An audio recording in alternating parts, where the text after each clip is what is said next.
Hello, you're watching TVP World, and this is World Talks. And my name is Sascha Fahrbach. Hungary is pushing for a new Ukraine skeptic alliance in the European Union, seeking cooperation with Slovakia and the newly elected Czech government under Andrej Babiš, while Poland maintains a staunchly pro-Ukraine stance. Now, Viktor Orban is also calling for Europe to back the US-led peace plan and engage directly with Moscow, even planning a potential visit to meet President Putin soon, while Slovakia publicly supports Trump's initiative as well. Now, these moves are reviving talks of a Visegrad III bloc and raising questions about European unity, energy dependence, and the future of Ukraine. Joining us now to analyze these developments is Michal Vašečka, professor of sociology, Bratislava International School of Liberal Arts. Good to have you back on TVP World. Good morning. Hello, good morning to Warsaw. Michal, I want to start with these reports from Hungarian media as well that are saying that Viktor Orban may be planning a trip in the not-too-distant future to Moscow to meet President Putin. Not really a surprise, potentially, but given the circumstances now, what do we make of that trip? What are the indications of that? Let's repeat that Mr. Orban having been traveling to Moscow for some time, unlike Robert Fico of Slovakia, who visited Putin several times. And what he's hoping for? Well, it's rather simple, although it's very difficult to admit from the position of Poland or many countries of the European Union. Both Slovakia and Hungary are obviously waiting for the victory of Russia, or at least some type of humiliation and backsliding from today's position of Ukraine, and therefore they are waiting for basically redistributing the cards again and starting from the scratch.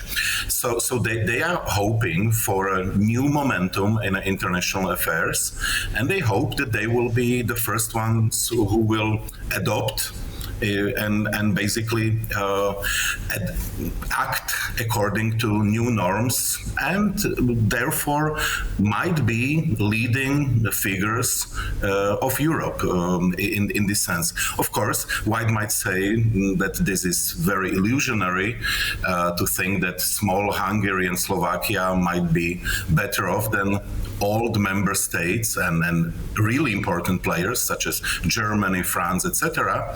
But this is reality that we are living in Central Europe, and obviously these people are somehow recalling the old wisdom of Central Europe, that many changes in Europe came from this region. World War First, World War II, communism, fascism, psychoanalysis, etc., and basically, and many people were saying a lot about it in their work. Milan Kundera, György Schöpflin, and many others. So these people are hoping this time again in a dark side that these changes might be coming from Central Europe, not from the center, not from Brussels.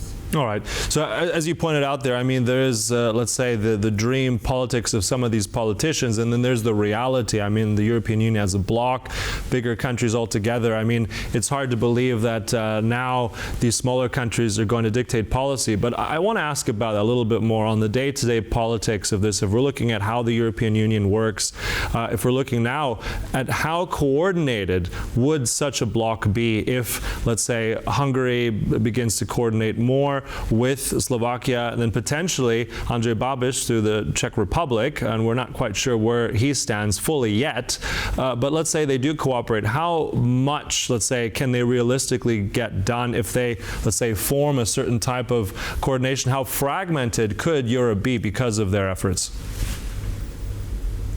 Well, first of all, exactly as you said, we don't know what will happen in the Czech Republic, and I wouldn't be that skeptical about Babiš's policies at the moment.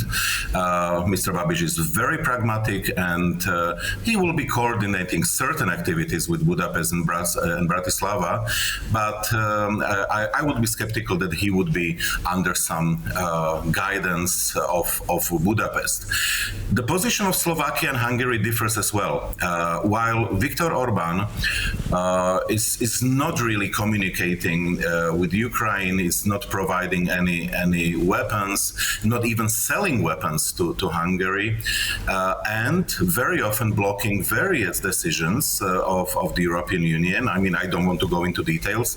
Bratislava is threatening sometimes from time to time, but it actually never blocked any decision of the club of the European Union. And most importantly, Bratislava is selling a lot of weapons to Ukraine, and Ukraine knows it. So therefore, Ukraine is desperately trying to have a good relations with Slovakia, while relations with Hungary is pretty bad already for months and years. The truth is also that Hungary is communicating with Bratislava very closely. Both ministries of foreign affairs are almost on a daily communication line, but still there are differences. So these are still hopes and maybe plans, but it's not reality. So in reality, of course, once there will be 1, 2, potentially 3 states that might be threatening to block some of important decisions at the European Council, of course, this is serious. But let's face it, at the end of the day, there are serious discussions, sometimes until early morning, and our experience is that at the end of the day, usually there is some consensus reached. Sometimes, and let's remind ourselves of those meetings, Viktor Orban peacefully leaves the meeting, and other countries simply reach the consensus. So, of course, this might bring a lot of troubles, but so far Brussels was always able to find the consensus. Right. I mean, you're right. There is a consensus in the end, but it doesn't, I'd say, bode well if you say, Orban leaves the room. I also know that in NATO, in terms of defending the alliance regarding Ukraine, there's an exemption for Hungary given to them on that front. There's an exemption to secondary sanctions if we're looking at oil and gas, also from the United States. So it's exemption follows exemption. How much of a risk, if we go down that road, how much of a risk is that could expand? And Slovakia would want that maybe the Czech Republic would like to have something like that, other countries would want that. How dangerous is this path? Or is it just, let's say, fits for Orban at the moment? No, of course. In general, this is dangerous path, and also therefore there are serious thoughts of removing the whole consensus voting about certain things within Brussels, because everybody sees that simply moments when consensus is very difficult to reach, and there are just some dirty compromises reached. These moments are still more and more often. But still, there are differences. People like Robert Fico are very transactional. So in fact, once they receive something back from Brussels, usually they are playing by the rules, so to say. Mm-hmm. So we might feel very disappointed by such developments. After all, it was established as a gentleman's club. I'm talking about the European Union, and there is no way how to throw somebody out from such a club if he is not behaving, so to say. But we got to used to it. Viktor Orban is slightly different. People like Orban are obviously playing the game and seeing the future, and very likely they are preparing for the future when the European Union might start to collapse. And Viktor Orban visibly sees the cooperation with, let's say, BRICS countries already as something very realistic. This is not the case of Robert Fico of Slovakia, and I don't believe that this might be the case of the Czech Republic. Both Czechs and Slovaks, I believe, will be very transactional. Of course, both countries will be probably not very popular, but that itself will be not endangering cohesion of the European Union so far.